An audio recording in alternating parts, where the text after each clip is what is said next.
Hello. അപ്പോൾ ഞങ്ങൾ നാട്ടിൽ പോയ വിശേഷങ്ങളൊക്കെ നിങ്ങൾ കണ്ടിട്ടുണ്ടാവും. നാട്ടിൽ പോകാനുണ്ടായ കാരണങ്ങളിൽ പ്രധാന കാരണങ്ങളിൽ ഒന്ന് ഇതാണ് ഇവാനിയുടെ ബർത്ത്ഡേ. എൻ്റെ അനിയത്തിയുടെ മൂന്നാമത്തെ മോളാണ് കേട്ടോ, 8ാമത്തെ വയസ്സ്. അപ്പോൾ കുറേ മാസങ്ങൾ മുന്നേ തന്നെ വിളിച്ചു തുടങ്ങി, എങ്ങനെയും വരണേ വരണേ വരണേ എന്ന്. പോകാതിരിക്കാൻ പറ്റില്ല, ഇവിടെ ഞങ്ങൾ ശരിയാക്കി കളയും. നേരത്തെ തന്നെ ലീവൊക്കെ റെഡിയാക്കി വെച്ചു സോന.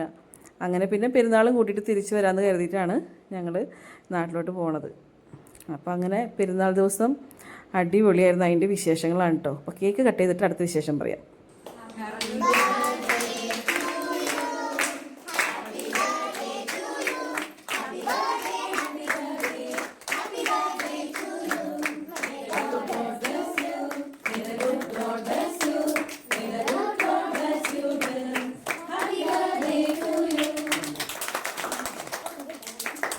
അങ്ങനെ കേക്ക് കട്ടിങ് എല്ലാം കഴിഞ്ഞു. എല്ലാവർക്കും കേക്ക് കൊടുത്തു. നിങ്ങൾക്ക് കാണാൻ പറ്റുന്നുണ്ടാവും, അവിടെ ഞങ്ങളെ കൂടാതെ തന്നെ വേറെയും കുറച്ച് പേരുണ്ട്.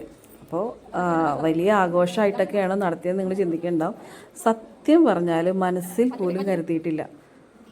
അതായത് ഈ കക്ഷി വീട്ടുകാരറിയാതെ നാട്ടുകാരെ മുഴുവൻ ബർത്ത്ഡേ പാർട്ടിക്ക് വിളിച്ചിട്ടുണ്ടായിരുന്നു. അപ്പനും അറിഞ്ഞില്ല, അമ്മ അറിഞ്ഞില്ല. ചെറുതായിട്ട് ഓരോ സ്ഥലത്തു നിന്നൊക്കെ ഓരോ ഹിൻറ്റുകൾ കിട്ടിയിരുന്നു ബർത്ത്ഡേ ദിവസം ആയപ്പോഴത്തേനും. കാരണം കാണുന്നവരൊക്കെ ഇന്ന് വൈകുന്നേരം ബർത്ത്ഡേ പാർട്ടി ഉണ്ടല്ലേ, ഞങ്ങൾ വരുന്നുണ്ട് കേട്ടോ, 7:30-ക്കല്ലേ, കൊച്ചു പറഞ്ഞിരുന്നു 7:30-ക്കാണ് കേക്ക് കട്ടിങ്, ആ സമയത്ത് തന്നെ വരണേ എന്ന് പറഞ്ഞ് വിളിച്ചിരുന്നു. അപ്പോൾ അമ്മച്ചി അറിയാത്ത പോലെ ഇങ്ങനെ തലയാട്ടോ. അമ്മച്ചി എന്ന് പറയുന്ന അനിയത്തിയുടെ ഹസ്ബൻഡിൻ്റെ അമ്മയാണ് കേട്ടോ. അപ്പോൾ വീട്ടിൽ വന്നിട്ട് പറഞ്ഞു, എനിക്കറിയില്ല കേട്ടോ, അതേ ഇവള് ആരോടൊക്കെയോ പറഞ്ഞിട്ടുണ്ട്, ഇങ്ങനെ വരുന്ന കാര്യമൊക്കെ അവർ പറയുന്നുണ്ട്. അപ്പോഴും ഞങ്ങൾ സീരിയസ് ആയിട്ടൊന്നും എടുത്തിട്ടില്ല. സത്യം പറഞ്ഞാൽ ഒരു 7 മണിക്ക് കഴിഞ്ഞപ്പോൾ തുടങ്ങി കുറച്ച് പേരൊക്കെ വരാൻ തുടങ്ങി. വേറെ ആരുമില്ല, നമ്മുടെ വീടിൻ്റെ അടുത്ത് തന്നെയുള്ള ഇവരെല്ലാവരും അറിയണ അവളുടെ ആൻറ്റിമാരും, അതായത് അവളെന്നും കണ്ട് സംസാരിക്കുന്ന ആൻറ്റിമാർ, പിന്നെ അവളുടെ കുറച്ച് ഫ്രണ്ട്സ്. അപ്പോൾ ഇവിടെ ഇവൾക്ക് കുറച്ച് പരാതികളുണ്ട്, അതാണ് ഈ പറയുന്നത് കേട്ടോ. വേറൊന്നുമല്ല, അവൾക്ക് ആദ്യം കേക്ക് കിട്ടേണ്ടതായിരുന്നു, പക്ഷേ കിട്ടാൻ വൈകിയതിൻ്റെ ഇതാണത്. ഇപ്പോൾ ഇതൊക്കെയായിരുന്നു വിഭവങ്ങൾ. ബിരിയാണി ഉണ്ടാക്കി, വെജാണ് കേട്ടോ, കാരണം നോമ്പല്ലേ. പിന്നെ സലാഡ് ഉണ്ടായിരുന്നു, അതുപോലെ സേമിയ പായസമാണ് ആക്കിയത്. പിന്നെ മസാലക്കറി, നമ്മുടെ കോളിഫ്ലവറും ക്യാരറ്റും ഇതൊക്കെ ഇട്ടിട്ട്, പിന്നെ പപ്പായ പിക്കിളാണിത്. അപ്പോൾ സത്യം പറഞ്ഞാൽ മനസ്സിൽ പോലും കരുതാത്തൊരു ബർത്ത്ഡേ പാർട്ടി. ടെൻഷൻ അടിച്ചു പോയി എന്ന് തന്നെ പറയാം. എല്ലാവർക്കും തികയണമല്ലോ, വരുന്നത് ഇനി എത്ര പേര് വരും, എങ്ങനെയൊക്കെയാണ് പറഞ്ഞേക്കണതൊന്നും അറിയില്ല. കൊച്ചിനെ ഇവരൊന്നും പറയാൻ പോയില്ല, കാരണം അത് അവളുടെ സന്തോഷമുള്ളൊരു ദിവസമല്ലേ. അവൾ പക്ഷേ ഇതേ സന്തോഷത്തോടെ ഇരുന്ന് കഴിക്കുന്നുണ്ട്.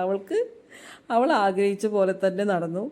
അവൾ വിളിച്ചവരൊക്കെ വന്നു, അവർ വന്ന് പറഞ്ഞ കാര്യം, അവളുടെ ആ നിഷ്കളങ്കത കണ്ടിട്ടാണ്.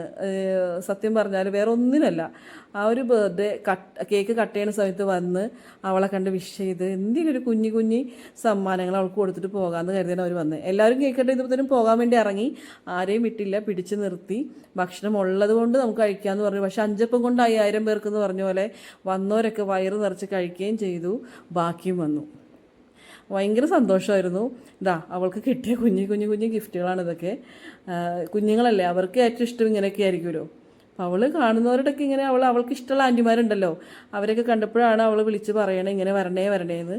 എന്തായാലും അവളും ഹാപ്പിയായി, ഞങ്ങളും ഹാപ്പിയായി. കുറച്ചൊക്കെ ടെൻഷൻ അടിച്ചെങ്കിലും അവസാനമായപ്പോൾ അത് സന്തോഷത്തിൽ അങ്ങോട്ട് അവസാനിച്ചു.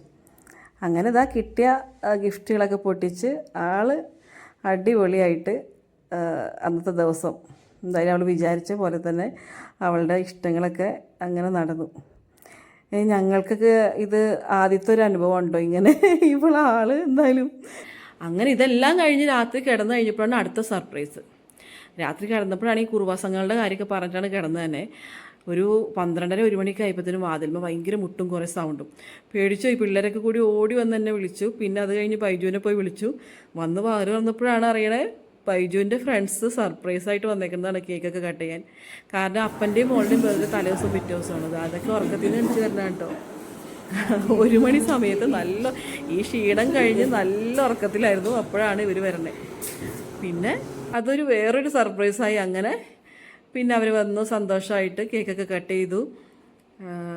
വൈനും കേക്കും അതുപോലെ പായസമൊക്കെ കുടിച്ച് സന്തോഷമായിട്ട് അവർ പോയി. അപ്പം നാട്ടിൽ പോയിട്ട് ഈ ഒരു ദിവസം ഭയങ്കര സർപ്രൈസ് തന്നെയായിരുന്നു.